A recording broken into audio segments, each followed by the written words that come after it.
nama saya Rizka Putri Amelia. Perkenalkan, nama saya Jida Gustina. Perkenalkan, nama saya Cantika Anija Putriwan. Dan perkenalkan, saya Selvi Amelia Wahyuningsi.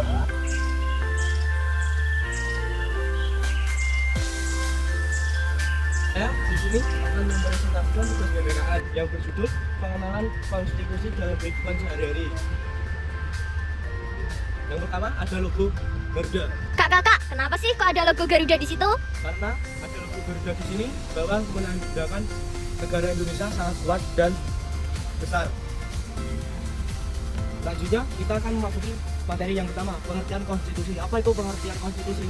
Seperangkat norma, aturan, prinsip, dan nilai-nilai dasar yang mengatur pemerintahan suatu negara yang berfungsi menentukan dan membatasi kekuasaan negara serta melindungi hak asasi manusia dan bangsa. Ketiga, konstitusi terdapat dua macam, yaitu konstitusi terbuka dan tertutup. Ada dua materi, yaitu yang pertama konstitusi Undang-Undang Dasar Negara Republik Indonesia tahun 1945 sebagai hukum dasar tertulis dan mengidentifikasi pasal atau ayat dalam konstitusi Undang-Undang Negara Republik Indonesia tahun 1945 yang terkait dengan kehidupan keseharian kita. Undang-Undang Dasar Negara Kesatuan Republik Indonesia tahun 1945 merupakan pernyataan tentang bentuk dan turunan suatu negara, yakni sebuah negara hukum dasar terdiri yang berisi tata penyelenggaraan negara, bahkan termasuk sistem bernegara yang semula demokrasi menjadi otoriter. Sifatnya fundamental dan merupakan sumber legitimasi atau bentuk-bentuk hukum dan peraturan perundang-undangan. Tujuan tertinggi negara adalah seperti yang tertuang pada alinea 4 pembukaan Undang-Undang Dasar Negara Kesatuan Republik Indonesia tahun 1945, yakni 1. Melindungi segenap bangsa Indonesia, 2. Mencerdaskan kehidupan bangsa, 3. Ikut melaksanakan kehidupan dunia.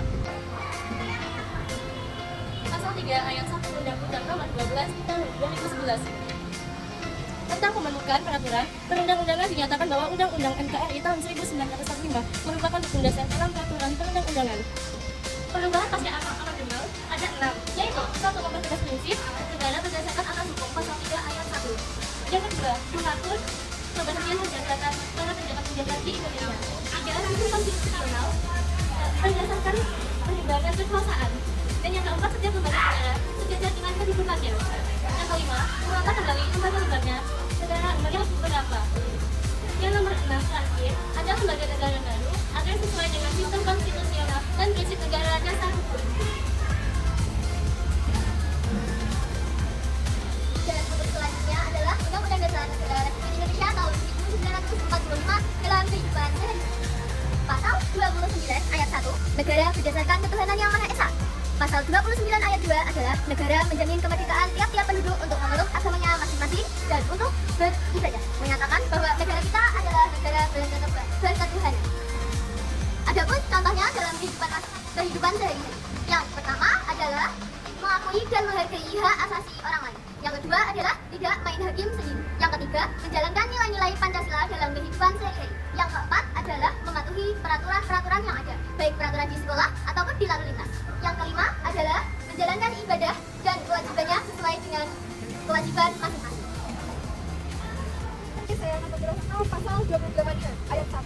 Setiap orang berhak hidup sejahtera, lahir dan batin, bertempat tinggal, dan menempatkan hubungan hidup yang baik dan sehat, serta berhak memperoleh pelayanan kesehatan. Ayat 2.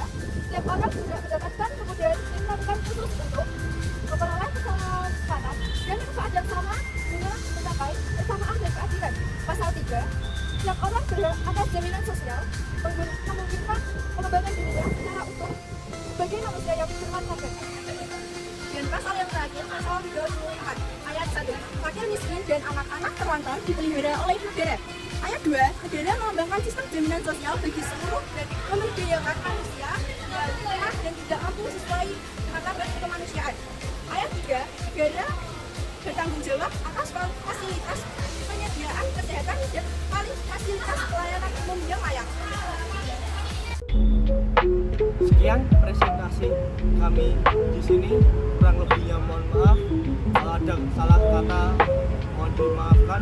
Wassalamualaikum Warahmatullahi wabarakatuh.